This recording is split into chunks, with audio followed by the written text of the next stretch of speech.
Police పరిపాలన నడుస్తుంది మన రాష్ట్రంలో పోలీస్ పరిపాలన తప్పితే రెండోది ఏమి నడవట్లా. అది బాగుంది. ఆ పరిపాలన బ్రిటిష్ వాళ్ళ పరిపాలన ఉన్నట్టు నెంబర్ 1 గా ఉంది. బ్రిటిష్ వాళ్ళ పరిపాలనతో పోలుస్తున్నారంటే అసలు అప్పుడు మనకు స్వాతంత్రం అనేది లేదు, వాక్ స్వాతంత్రం లేదుగా ఇప్పుడు లేదు. ఏడుంది? ఎందుకు లేదండి, అంత సుభిక్షంగా చేస్తున్నాం అని చెప్తున్నారు కదండి వీళ్ళంతా, మరి కూటమి నేతలంతా. రైటేనయ్యా, మరి చేస్తున్నారు. పల్లెటూళ్ళలో ఎవడన్నా ఆపోజిట్ వాడు ఎవడన్నా మాట్లాడితే వాడి మీద కేసు పెడుతుంది. అదేమంటే 10 మంది ఉన్నారనుకోళ్ళు, వీడి మీద దుమ్మి కొత్తంటది.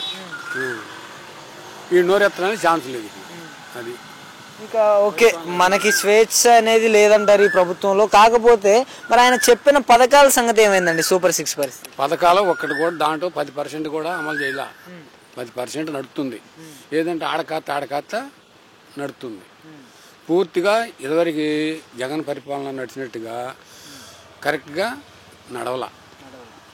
కాదండి, జగన్మోహన్ రెడ్డి గారి పరిపాలనా విధానం అసలుకి ఏంటి? ఆయన ఎలా పరిపాలించారు గత 5 ఏళ్లలో?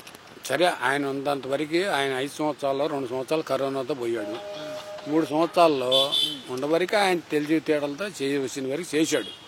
అది అంటే ఈయన చెప్పిన హామీలు ఏవైతే ఉన్నాయో అవన్నీ కొంచెం ఒకటమ్మటి ఒకటి నెరవేరుస్తూ వస్తున్నాననేసి చెప్తున్నారు కదా. ఇప్పుడు ఈ గ్యాస్ సిలిండర్లు అన్నాడు, వేసాడు. ఎప్పుడో ఒకటి వేసాడు. ఏది 100కి 20 మందికో 30 మందికో వేసాడు. జనానికి అందరికి వేస్తా అన్నాడుగా.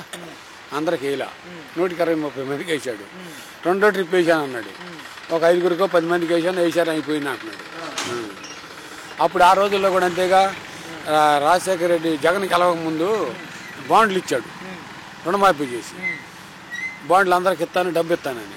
ఆ బాండ్లు అంతే పోయినాయిగా. ఇప్పుడు కూడా ఇంట్లో దాచిపెట్టుకున్నారు పాపం. ఇంకేమన్నా ఇస్తాడేమో ఆశని. కాదండి, మరి ఇప్పుడు 18 సంవత్సరాలు నిండితే చాలు ప్రతి మహిళకి, ఇంట్లో ఎంతమంది మహిళలు ఉంటే అంతమందికి డబ్బులు ఇస్తారన్నాడు కదా.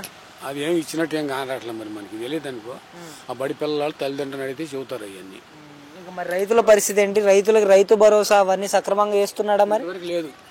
ఏదో వేస్తానంటున్నాడు. మరి ఇంతవరకు వేయలా. 1 సంవత్సరం పోయింది, ఎత్తేసాడు.